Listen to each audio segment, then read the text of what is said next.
And we are live. Hello, everyone. Welcome to episode 68 of Global Citizens. My name is Kelvin, and I am the show's host, and of course, I am its creator. So, my guest today is Ms Anna Pomarina. Anna is a business expert and is the go-to for business across Indonesia and Russia. She is trilingual, by the way. She's able to converse in English, her native Russian, of course, and when she was actually doing an Instagram live with one of my past guests and a good friend, Wahyu Taufik, she speaks Indonesia fluently. And this is something Yeah. that is really embarrassing for me as my bahasa is very, yeah, it's a little bit unsteady since I spend most of my time abroad. So yes, along with that, Anna used to manage a company called Iteko Cooperation, which promotes suppliers of goods and technologies for Asian market with focus on Indonesia. And she is also highly experienced in terms of HR and recruitment area. And currently, she is running a company in Indonesia also. So without further ado, I'll pass the platform back to her. So how are you doing, Anna? I hope I do enough justice to introduce you. Good morning, Calvin. Thank you very much to invite for this morning conversation. And yes, feel good, feel happy, feel blessed to be in Indonesia now, to be in Bali, probably in the best place and the safest place in the world for Thank you. now. Yes, and to be surrounded with the beautiful people, smiling, happy, and also to support this environment. And yeah, so very feel I feel good. She's a really really happy individual. In fact, I caught her singing to Kylie Minogue song before we are live. So yeah, we will keep that a secret. But okay, never mind. All right, so we will begin with your very first question. But before that, do you mind maybe sharing a little bit more about your background? Like, how do Mm. you actually decide to come from Russia to Indonesia? Because it's a country with a completely different culture, and I was really surprised when Wahyu actually told me about your background. So yeah, maybe you can share with us a little bit more about that. Oh, yes, Calvin, with pleasure. So, the thing is, I actually haven't ever dreamed to travel a lot, or I haven't ever dreamed, of course, I haven't ever dreamed to live abroad. But I always was open. I'm always open for new opportunities, for something like which is coming. And I always welcome with the changes. So that's helped me to live probably even like several lives in my life. So I used to work for some like non-commercial, non-government organizations. I used to work for theater, for movie production, for science laboratory, for also for, started my career in business. So after I thought, okay, I have to involve my brain more than just like work for the theater. Somehow I felt like that. And so I worked for marketing function, also worked as HR for IT startups, for educational startups, for international corporation, Colgate Palmolive. I was person like junior HR partner. So I was responsible to launch changes like for change management. And it was an amazing position for me. I felt very natural there.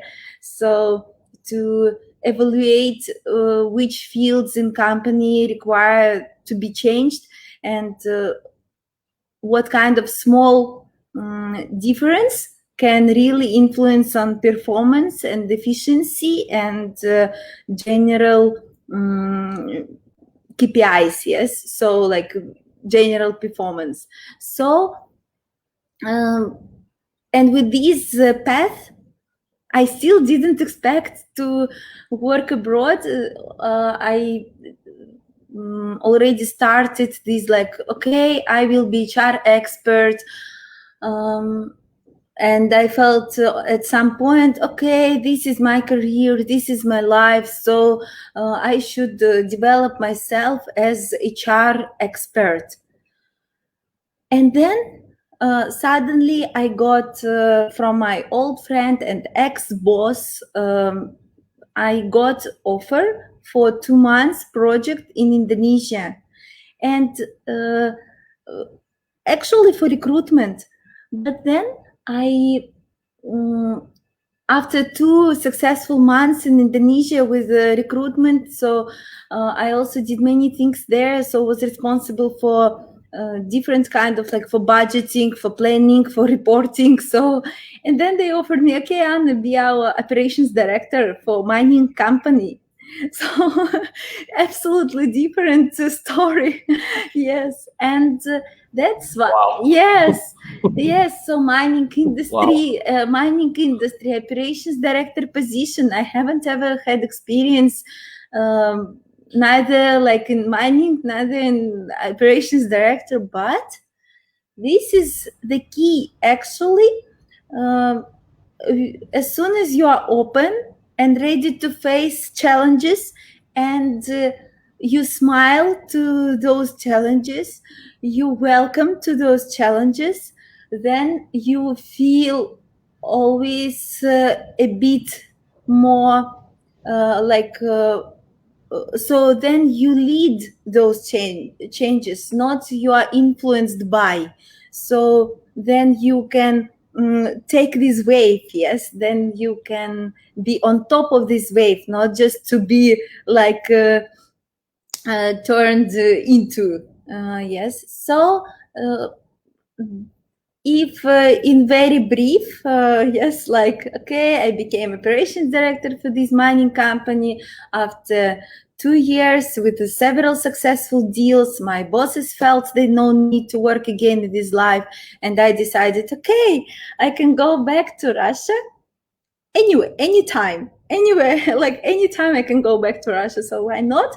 I try to develop something by my own in Indonesia, and for that time, for me it was more clear, very easy to open company in Singapore. So I found partner from Russia also, and we opened just in one day. We opened company in Singapore Yeah. and started business. Then Yeah. I sold this company on time. So, and currently feel happy and free with Indonesian company. Yes.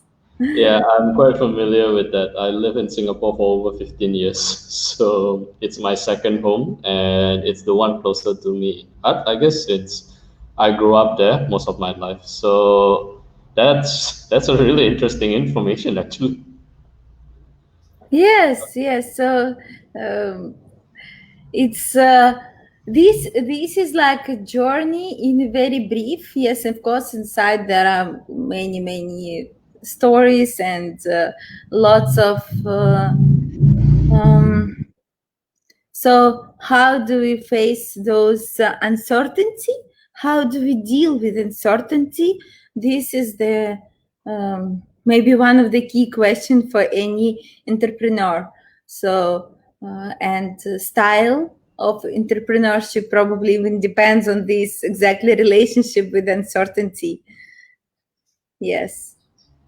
Okay, I actually need to ask this. When you first heard about the country Indonesia, what do you know about it? And does your opinion about it has changed or it has stayed the same throughout your years living in the country? Okay. Thank you for this question. To be honest, I can say for myself and almost like for whole Russia, that time, like 5 years ago, because I'm already 5 years in Indonesia, like I didn't hear about Indonesia.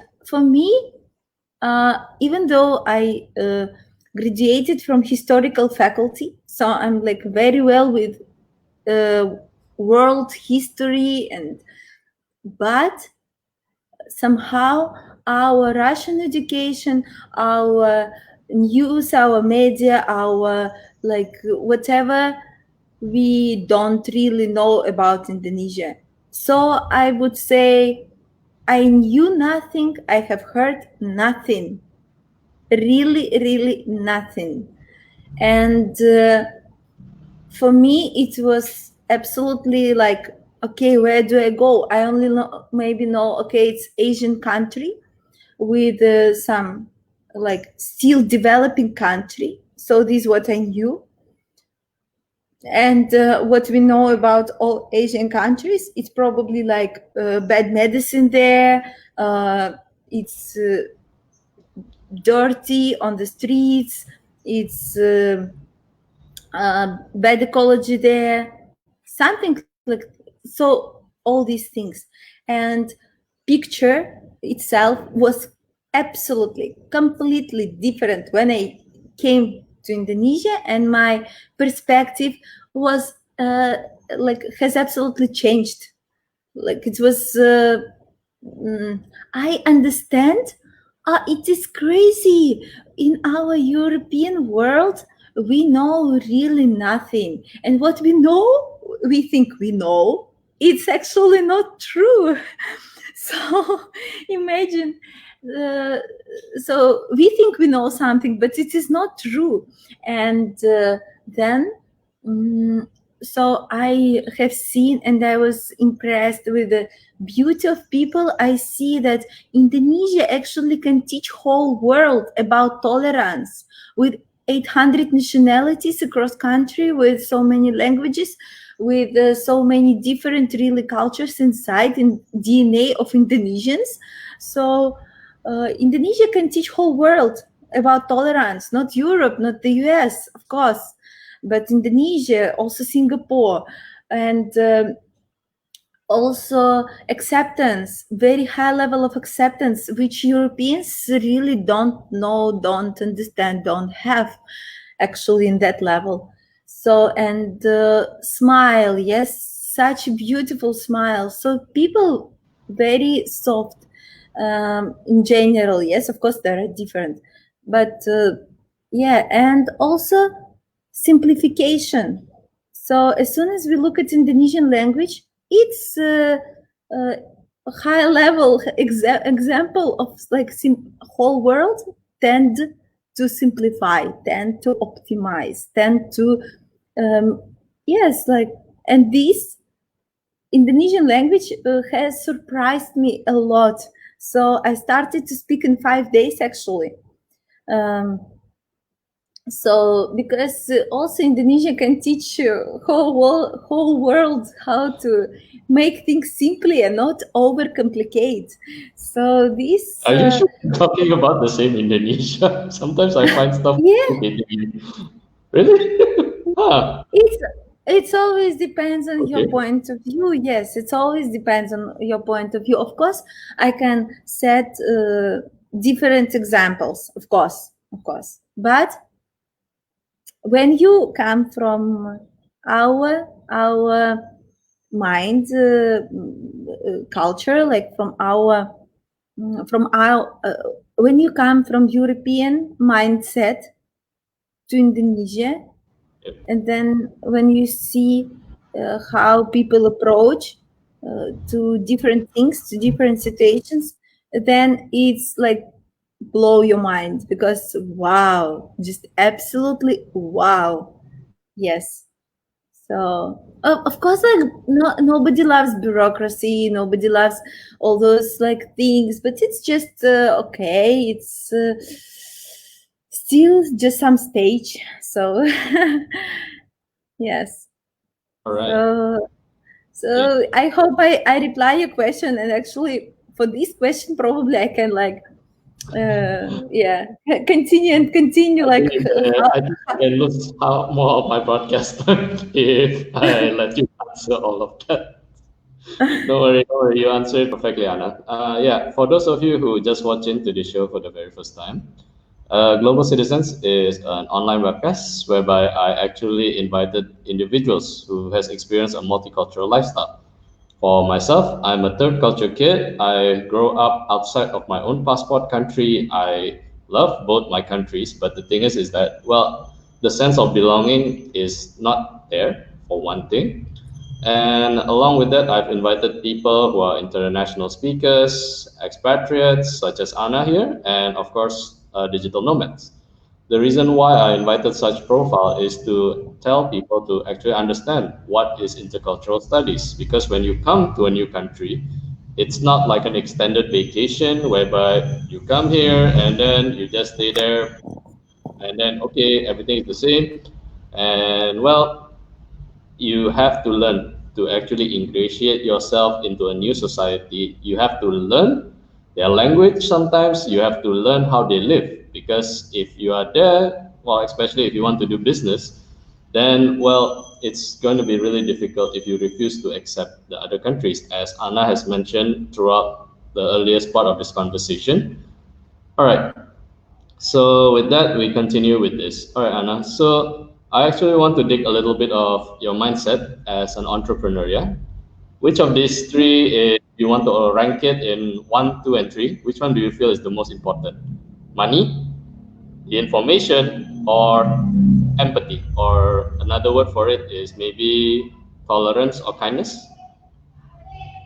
Uh, Thank you, Colin. So it's an interesting question, yes. So for this, I think empathy will be in the first place because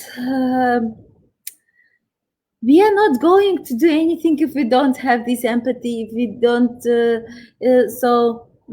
what is the reason then? Yes, empathy with people with who we are building something, creating something. So empathy with the idea, with the deal itself as well. So these actually the first, because as soon as you have this, you have more chances for money and for easy exchange of information as well. So then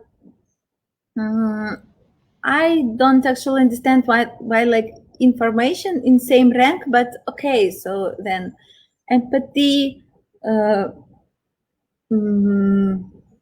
information and money. So something like this. But yeah, it's always important to have a clear picture, always important to have honesty. So if I replace information as an honesty, then of course. So um,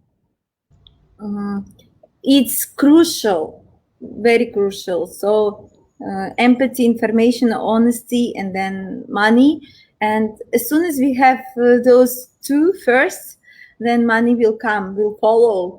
So yes, and yeah, beautiful to work with people with who you have really on the same page. Yeah. And yeah. Okay, okay, that's a fantastic answer. I actually nearly caught Alumide with that. Okay, that didn't work. And actually it's probably like style. I'm not into like this to highlight gender differences, Yeah, but it's more usual for women style, probably yeah, like to have empathy on the first, but same uh, actually men who are in a very very high level big business, when they already can choose, okay, what to which business to run, which business not. So because I'm working with very big investors from Russia, so I actually noticed they also use same approach. So they even, like, for example, we have this small check for, like, okay, do I want to run this business? Do I want to invest into this business? Do I want to actually lead this business with these people? Uh, so question to check is like, oh, do I want to hug this person? If I want to hug this person, okay, then I will see and check and we'll look into details if it's worth to really work on this. Yes, if I don't want to hug this person, okay, probably even like, of course, even no need to spend money to to look into details into business and so on. Yes. Okay, okay. All right. Earlier you mentioned about you working with investors, with of course who are wealthy enough. Yeah. Do you agree that the richer a person is, whether it's a man or a woman, is the more humble they are? Mm. Actually, yes, but with a big difference. Not more shy.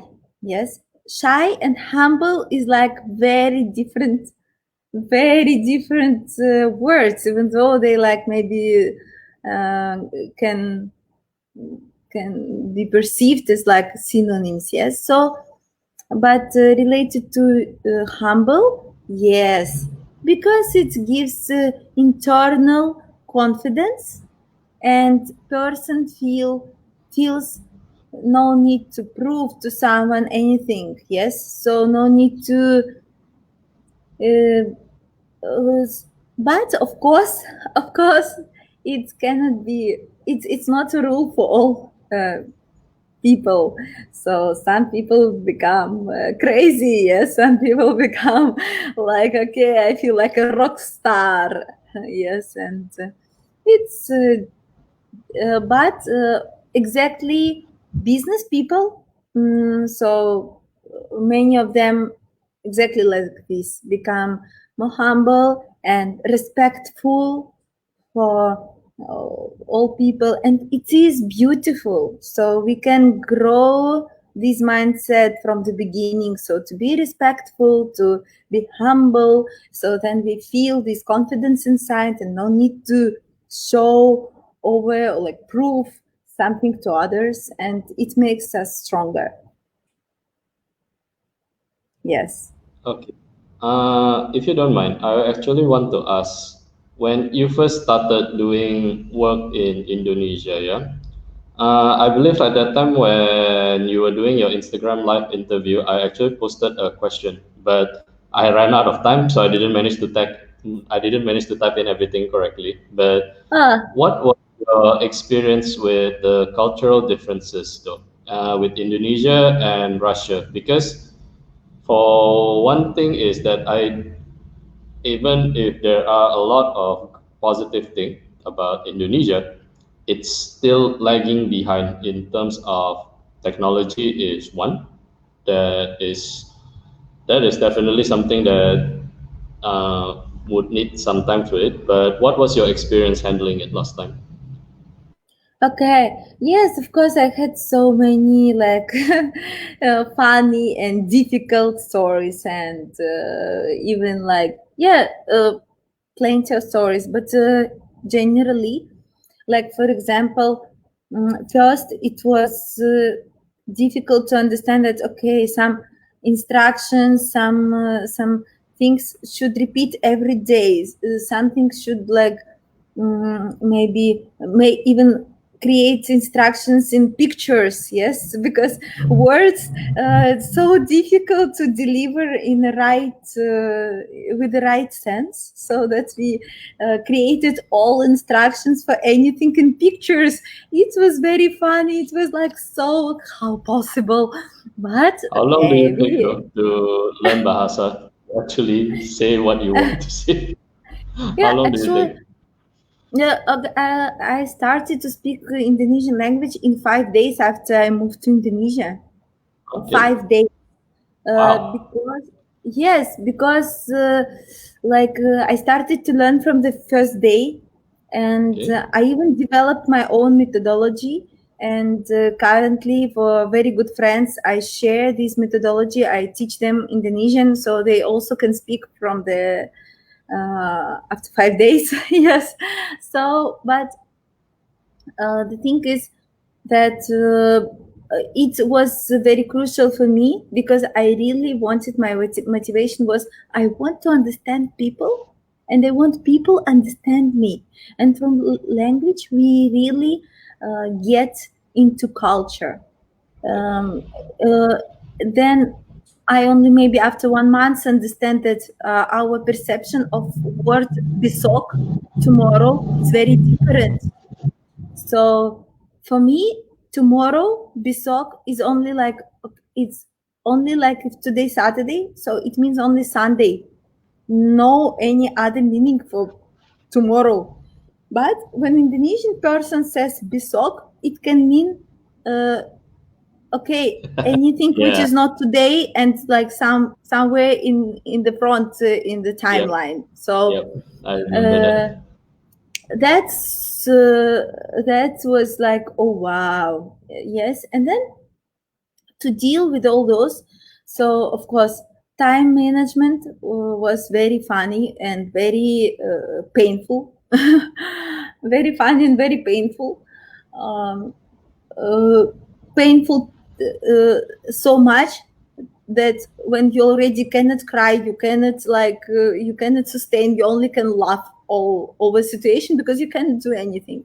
So time management, understanding of any instructions, it's like related with um, uh, any like team, yes, with who we worked. But then also bureaucracy was crazy, and dealing with government organizations was also very painful experience, when they lost documents, very important documents, and then we were waiting for half a year to renew those documents, and had to find lots of different approaches to make it real.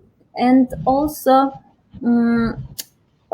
communication experience, when we uh, for example in Russia, we don't really like, so it's man or woman. Of course there is probably some specific, but you don't really like have, we don't really have any strict rules how man or woman should behave in the business environment. Yes, so just like normal, some like for us normal things.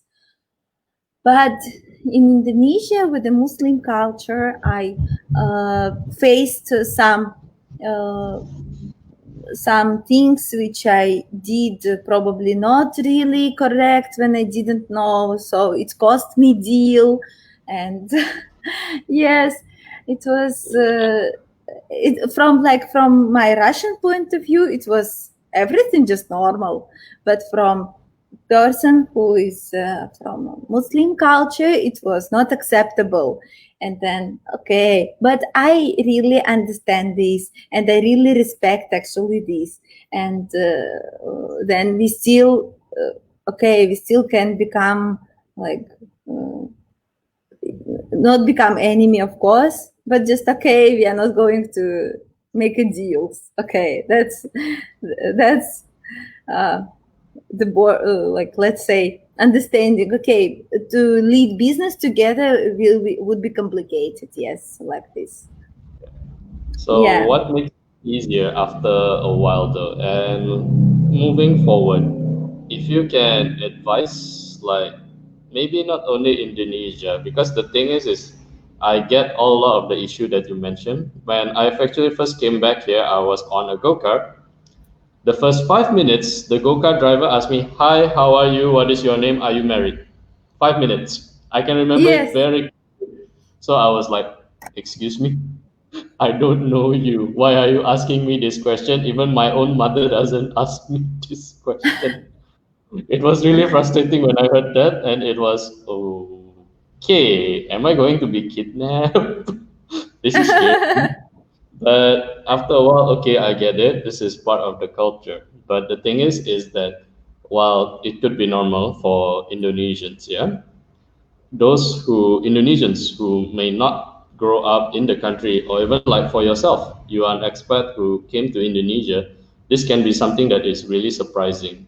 If moving forward, what do you think can be very helpful for maybe a foreign talent or maybe somebody who just entered the country? Do you think like, I don't know, maybe like a weekly class to actually educate Indonesian culture can be very helpful? What do you think can be very helpful for that?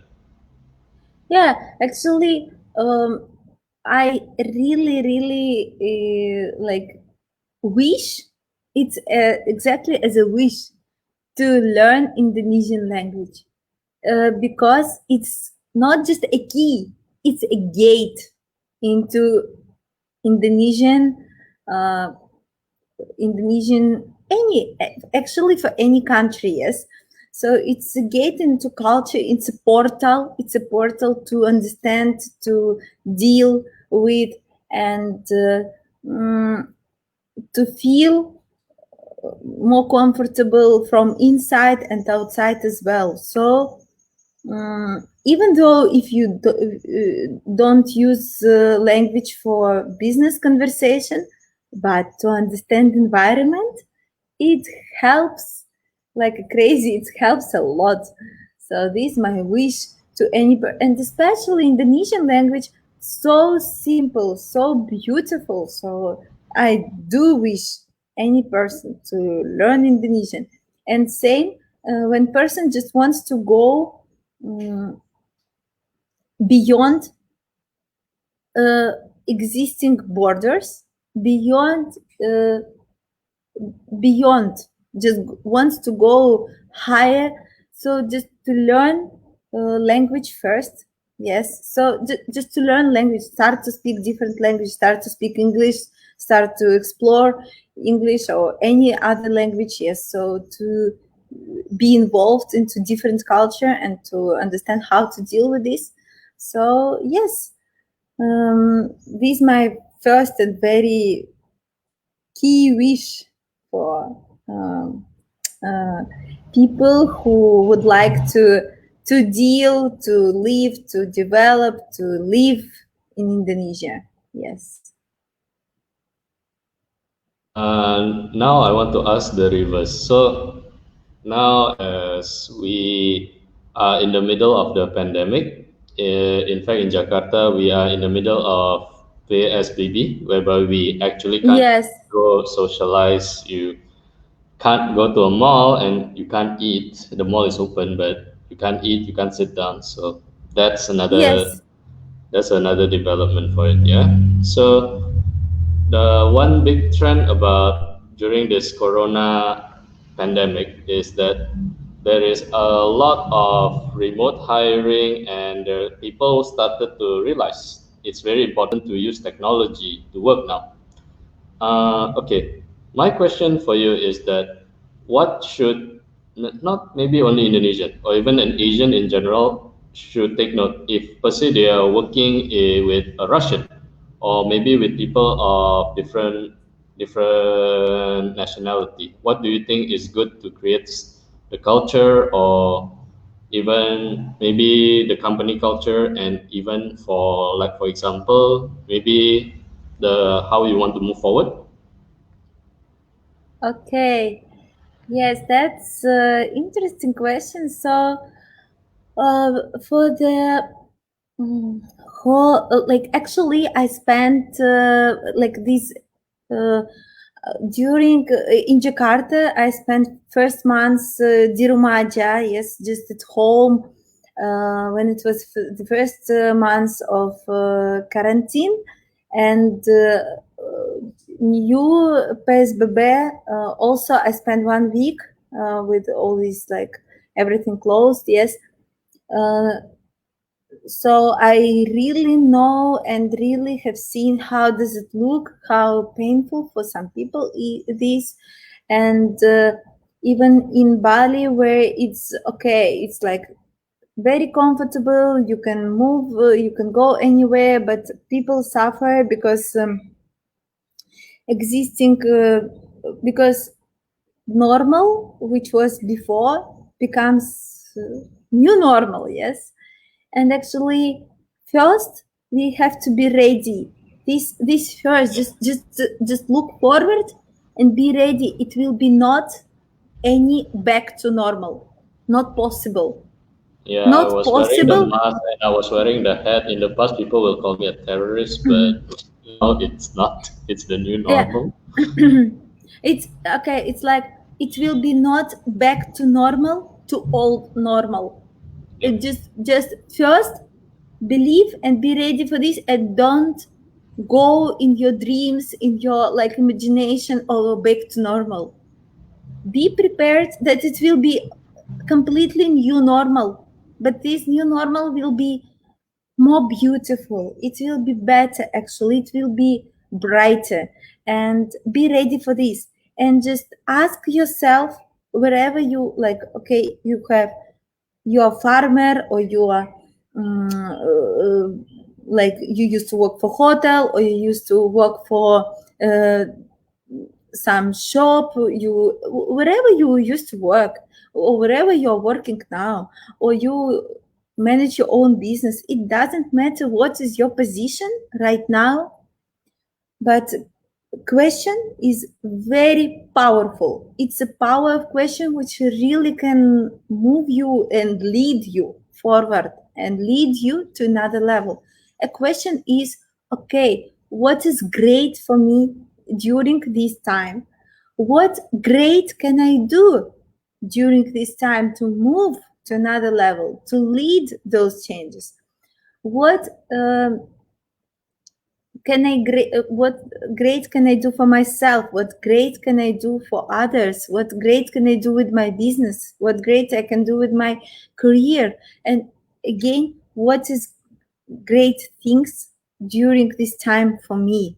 And then you will see answers, because this is not just a crisis. This crisis which happens every 100 years. It's a cycle. It's not something like unusual for planet. For planet, it is a normal thing. Every 100 years, normal thing to have this kind of pandemic, this kind of crisis. It's normal for planet. And currently we have it even quite smooth.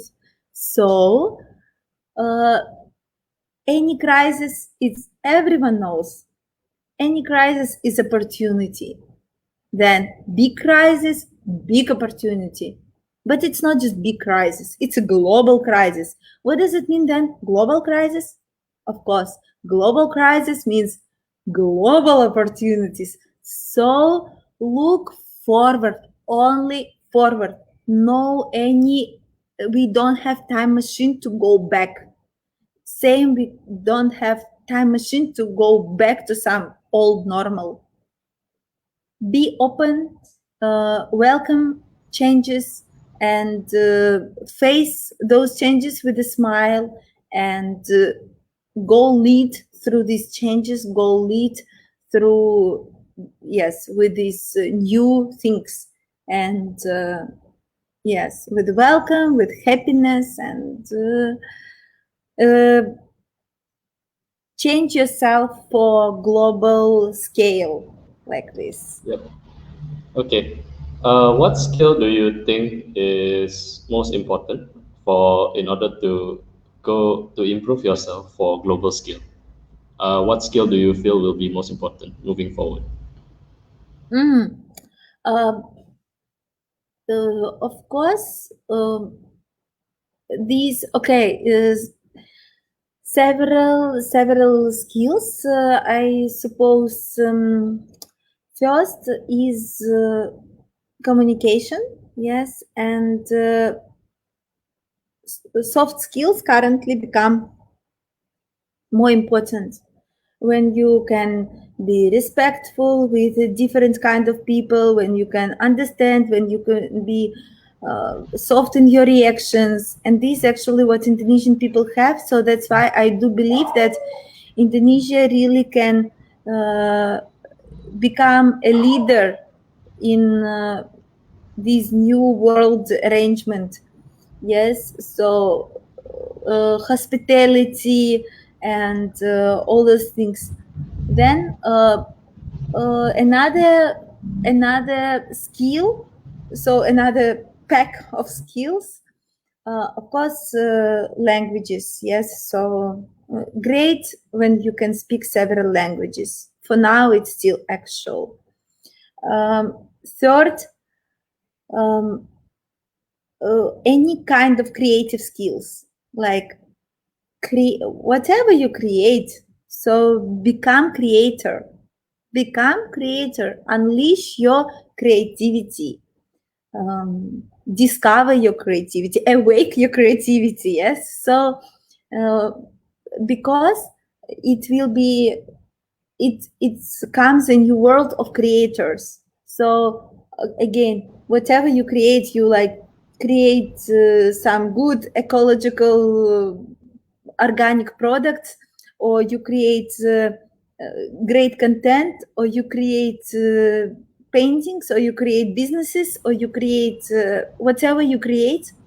Be creative. This, I would say, uh, maybe even the first and the main thing, uh, skill, pack of skills, which is very helpful now.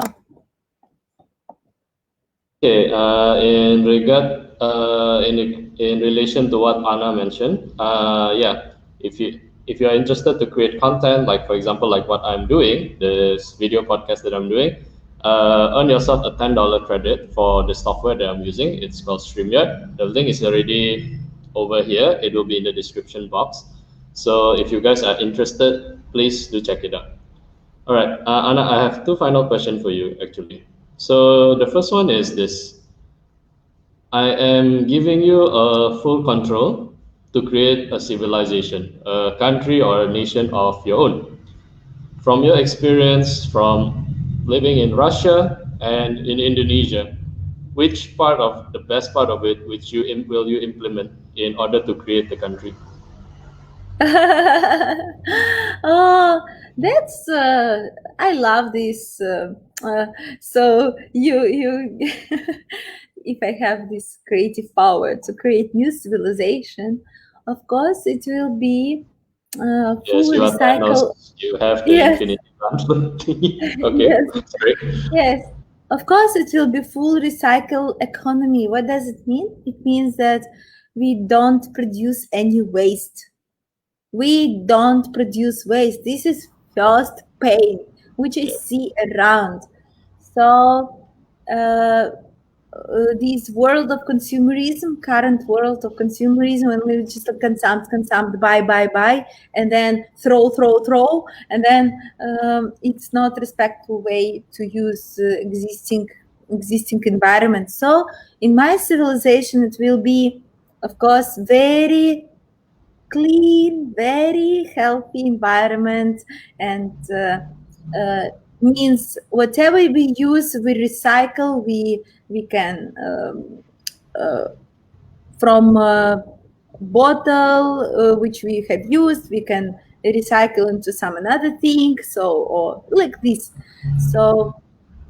Uh, this is first principle. Second, also important, same like respectful relationship. So uh, all people maybe like will be exercise for whole civilization every morning, different kind of practices, meditations, singing. um, They are actually doing yeah. that in Japan. They are doing that in Japan. Oh yeah. Oh Yes, really. Ah. when I was in Singapore, there's a mall called Takashimaya, which is owned by a Japanese company.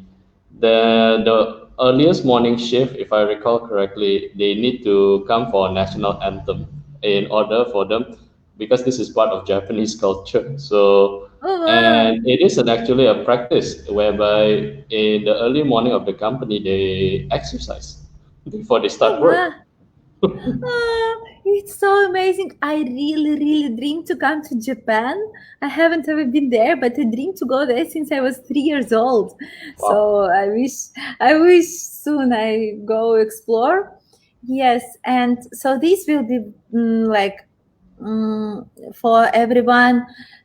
So meditation, singing, and exercising, and hug, and morning hugs will be like for morning beautiful happy routine, and very respectful relationships. And then uh, third, people, like, yes, it will be culture, civilization, culture of creators.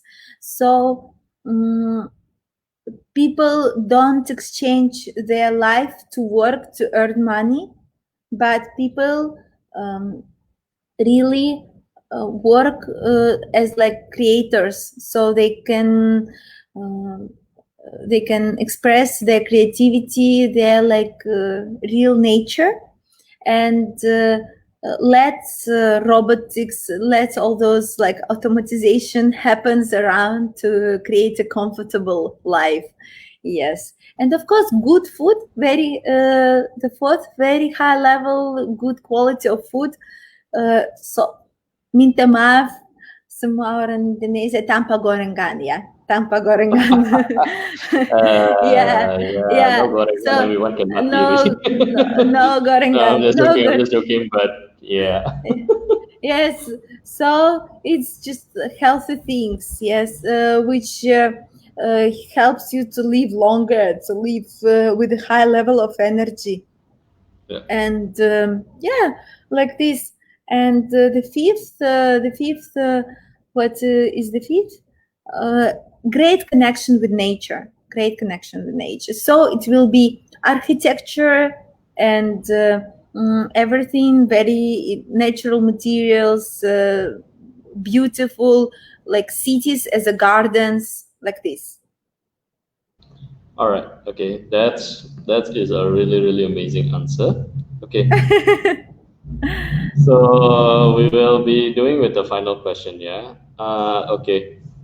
What do you hope to see like in the upcoming? Maybe let's say we put it at 10 years time, around the 10 years time frame. How would you impart the value to younger generations of maybe in Indonesia or Russia or even in Singapore? What do you hope the society will be, and what would you teach them in order to make this into a reality? Oh, great questions, Calvin, you have. That's beautiful.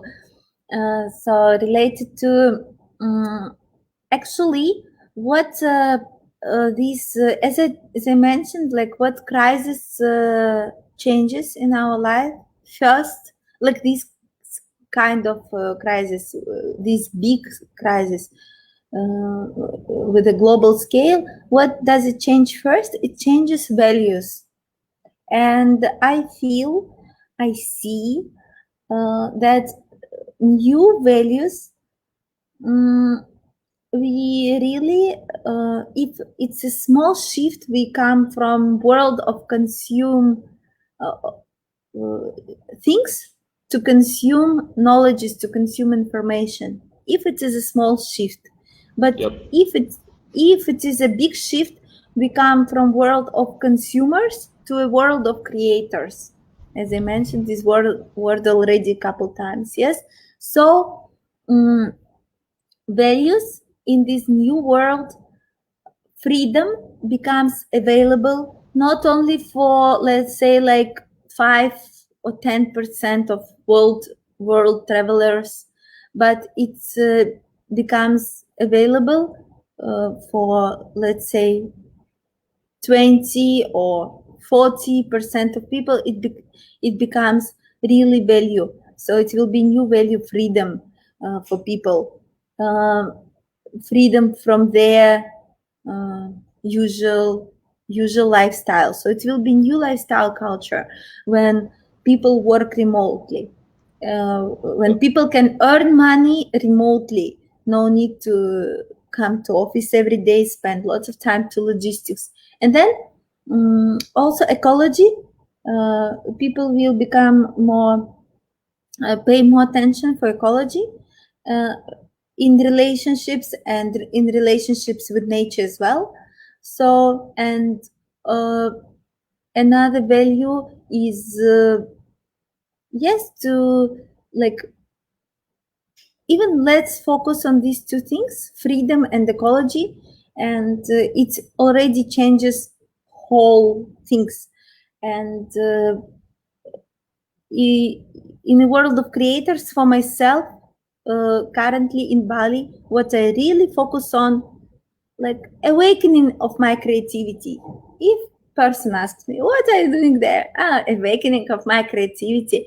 From the very beginning, uh, when pandemic has started, okay, what can I create? And this creativeness begins from create myself. Yes, stop trying to find yourself. Stop. We cannot find ourselves. It's impossible. We haven't lost ourselves to find, but start creating yourself. Whatever you want to create, you can create yourself. So this is my agenda for 10 years. So to create myself, to create beautiful environment around myself, to create beautiful family, beautiful business, beautiful everything. So to inspire, to be inspired, to feel high level of energy and live longer and live healthier. So this I wish for all those who are passionate to listen to us. Yes, I hope I answered. Yep, yep. All right. Okay, that's actually all the questions that I have. So yeah, before we end, so as I mentioned, we actually have some referral code for you guys. One is for Airbnb. I know you guys can't travel now, but if you are interested to do it for your staycation, you guys can click the link. There's also a $10 credit for StreamYard, which is the software that I am using in order to go live here. And there's also a referral for Canva. It's over here. Canva is actually a software that is quite popular among content creators. It's because we can use it to create high quality posters with, well, basic using basic templates. So if you guys are interested, please check it out. So other than that, I actually need to thank all the audience that is watching. Along with that, I need to especially mention Jen Mohindra and Miss Sonia Anita, who actually leave a like for the announcement page. However, apparently due to StreamYard's new system now, it became a separate page. So it's not going to be a problem. People can see them later. So other than that, lastly, I definitely have to thank Anna for making time to actually come here. Anna, anything you want to mention? Thank you, thank you. Just very thankful and very glad to see that you launch and develop this channel, Global Citizen. I think it will be it's great initiative and very actual for world now. It's just very aligned with all those things which happen, and I wish becomes more and more global citizens in the world. Thank And you. it's exactly a trend. It's exactly a trend uh, about global citizenship. So I wish you lead and inspire people with the thing you do uh, to explore their freedom and their opportunities. Thank So you. Yeah. yes. Thank you so much. And yeah, so this is the end of the episode 68 of Global Citizens. Do tune in for next week. It will be on the 15th. I will be actually meet. I will be hosting Ms Esther, who is actually a relocation expert, who is of Indonesian descent. However, she is currently located in Taiwan. So this is going to be quite an interesting episode. So guys, please take care of yourself, stay safe, and yeah, if you guys are interested to learn maybe anything about inquiry on business or anything which Anna has mentioned today, the her link to her LinkedIn is already in the description box. Do check it out. So with that, thank you so much everyone. Terima kasih and have a good day. Terima kasih. Dadah.